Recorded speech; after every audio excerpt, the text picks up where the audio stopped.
So what's the advice? You said you can see the future, or you see future trends. So I created an article in 3 specific niches: your commerce niche, your money and markets niche, and then you're going to have your crypto, which I think are going to be the 3 overlining narratives of 2024. So let me go ahead and pull this up. Through my 8 months of research for 2024, I kind of put this into perspective. So these are trends for 2024. The first one is e-commerce. Direct-to-consumer brands begin to receive a new wave of funding in private equity investments. So if you look at 2021, 2022, private equity, when it comes to e-commerce, tanked completely. I see another resurgence of investments into IP and into brand in the e-commerce niches. So for all these drop shippers, all these white labelers, begin to understand that there's going to be businesses that are going to be buying business, which they're going to be good to talk to you to get well positioned. Next is info products will begin to legitimize themselves and directly compete with universities and learning institutions.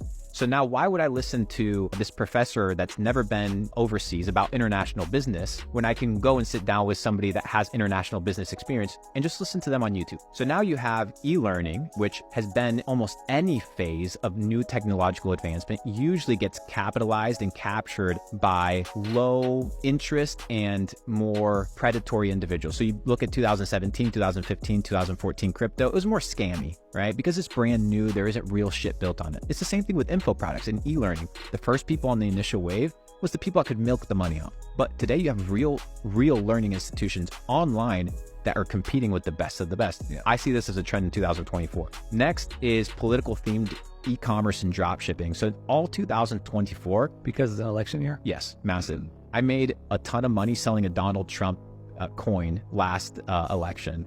So it was just a coin that had Donald Trump's profile face, and it was your memorabilia token, and people bought a ton of it. Next, you have dominant influencers continue to build, scale, and sell IRL businesses. So now you're going to begin to see influencers, the likes of Mr. Beast and the likes of Luke Belmar, be in a situation whereby you're building collateral businesses like the Nile River that we were talking about as proxy small empires around your traffic source. So I see a lot of content creators now no longer doing merch, these simple kind of basic 101s of commerce, but utilizing their audiences and building real products. So now you can translate loyalty from here to loyalty here. And once you have loyalty on the product, you can sell that company. Yeah, I love that. Next is health, longevity, and wellness becomes a top white hat monthly recurring revenue e-commerce niche. Gary Brecka told me this. He said they did a massive report as to what are the emerging trends and niches, and biohacking, longevity, health and wellness, and anti-aging were at the top over any other category in all of commerce. So I see that becoming super powerful. Next, I'm big on Shopify. Anytime Shopify keeps ramping up, I love it. Money and markets, the US continues spending, nothing new there. We already know it. Debt spiral, boom, everything that we already know. Bitcoin ETF gets approved. Obviously, this was written a couple of days ago, but now I see a big narrative towards Ethereum ETF. We are going to get an Ethereum ETF eventually. It is inevitable when you begin to look at all these big companies. Well, all that Bitcoin is a financial instrument where they can take a fee, make some money, and have market dominance. Why wouldn't they do the same with Ethereum?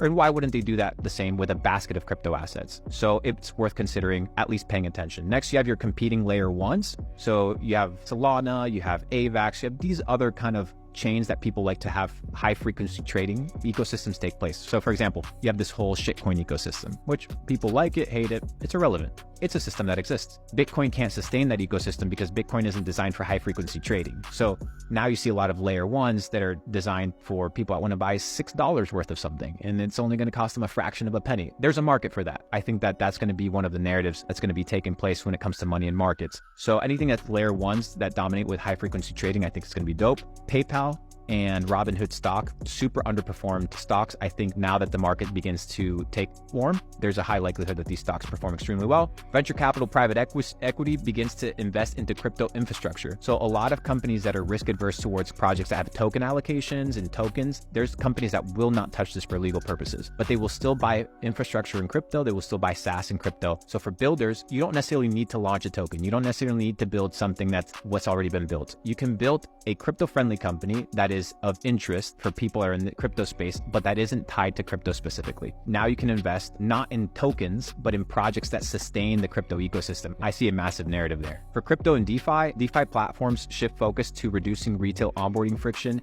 and begin to compete head on with centralized exchanges. So you have the likes of Jupiter Exchange or Phantom Wallet. If I was to show you Phantom Wallet right now, I download the Phantom Wallet in 30 seconds. I open up Jupiter Exchange, somebody sends me USDC, and I'm trading in 10 minutes. For me to open up a Robinhood account, get KYC'd, fund it, connect ACH, connect my card, get it funded, buy some Bitcoin takes a long time. I see DeFi very soon competing head-on, hand-in-hand with centralized exchanges, with your Webull, with your E-Trades, with your Ameritrades.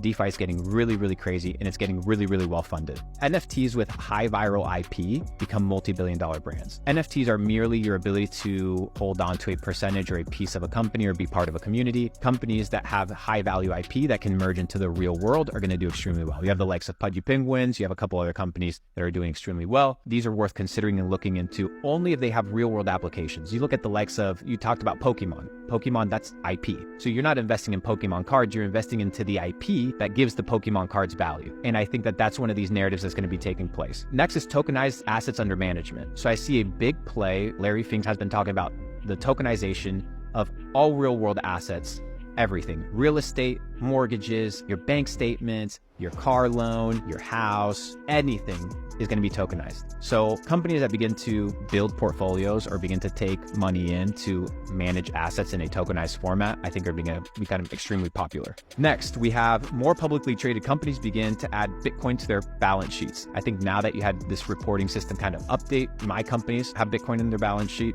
It's never going to leave. I think more public listed companies are going to begin adopting it. I think that's going to be huge. And then one of the big ones is layer one smart contracts focused on parallel execution of the EVM, which is the Ethereum virtual machine, become popular. So this is basically L1s or different projects that allow Ethereum to not operate like a piece of shit, because right now it operates like a piece of shit. And then finally, the big one for the end of the year is the middle class officially gets priced out of buying one full Bitcoin.